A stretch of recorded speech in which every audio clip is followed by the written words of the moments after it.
Hello, everybody. A lot of people have been talking about Jupiter and Uranus and what it means. And so I want to go back and I want to just analyze what it really means in the larger scheme of things.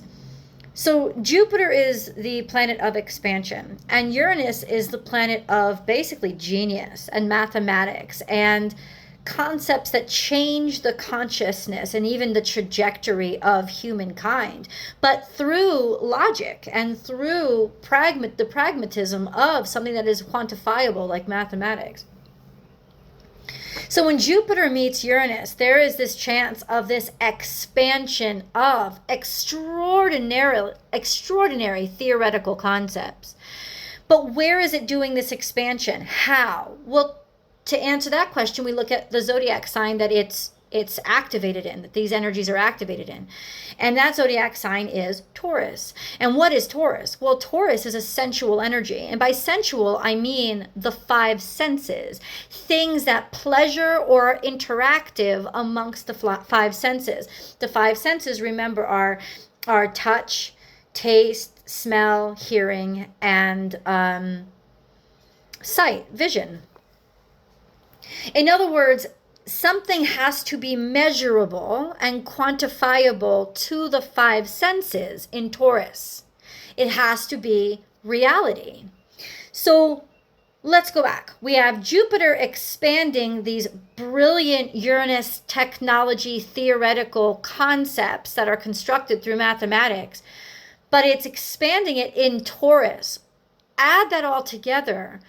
We're going to start to see over the next couple of weeks, as Jupiter starts to supersede Uranus and pull beyond it, we're going to actually start to see a lot of theories, theoretical, or like theoretical concepts expanding into reality. In other words, a lot of things are going to start to be proven.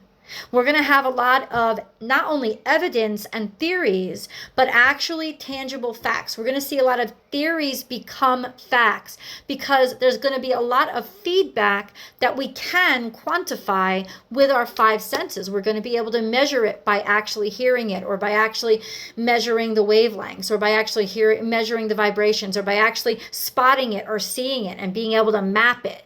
We're going to actually be able to find and discover through our five senses these concepts that were once just theoretical. It's going to expand them into reality. And the way Uranus really likes to trick us and to get one over on people is what Uranus really likes to do is shift consciousness.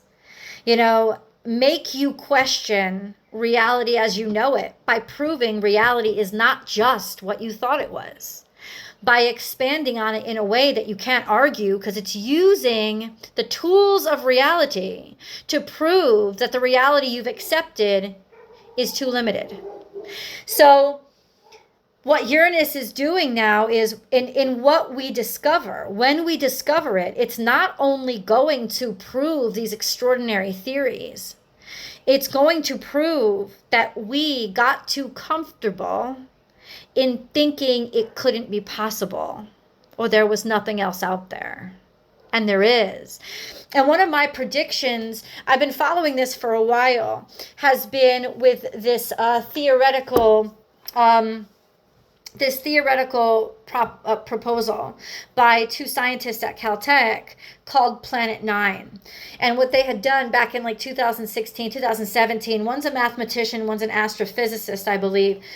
And they had written up a paper because what they discovered by using this supercomputer that can like compute crazy amounts of information and millions of years worth of it was they could track the movement of these asteroids and these just the asteroids and stuff in the Kuiper belt, which is part of our solar system, and they could track its movements over millions of years. And by tracking its movements over millions of years, they discovered that there's something pulling on them, and the only way they could gravitationally behave like this, and Pluto is a part of this, the only way that they could gravitationally behave like this is if something was pulling on them to make them, do that. And so they theorized, they said, well, what could it be? And it came out that it could very well be a new planet that is yet to be undiscovered, that is yet undiscovered.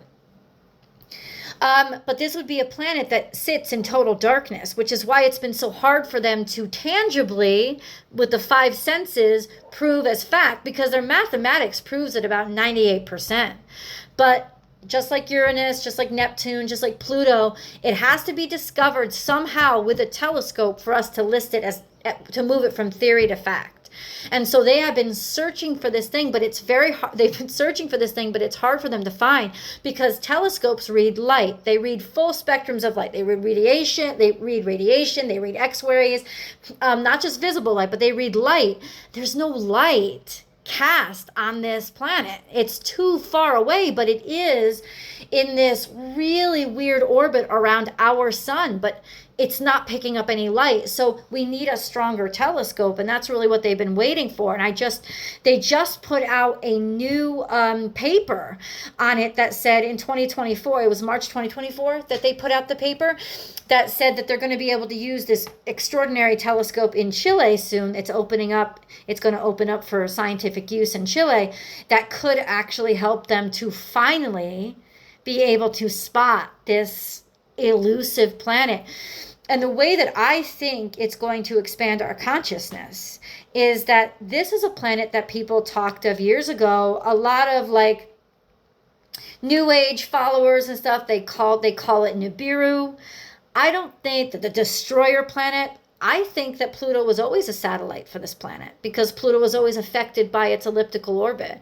And I don't think it's anything mystical or magical. I just think we got a really narrow-minded perspective of reality, because we lost a lot of wisdom that we once had. And I think that ancient civilizations were much better at understanding the cosmos than we are, even without our telescopes.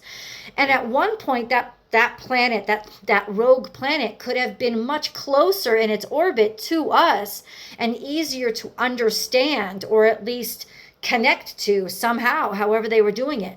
And so I think even before they discovered Pluto, when they talked about a ninth planet from the sun, I think they were always talking about this, but we've lost so much information.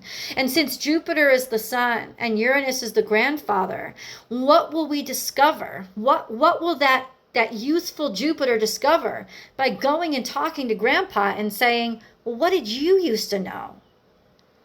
I think we're going to start to discover, and the way Uranus is going to blow our minds is by making us realize that ancient information isn't just a thing of mystics and New Agers and crazies like me, but that it is actually information that we lost.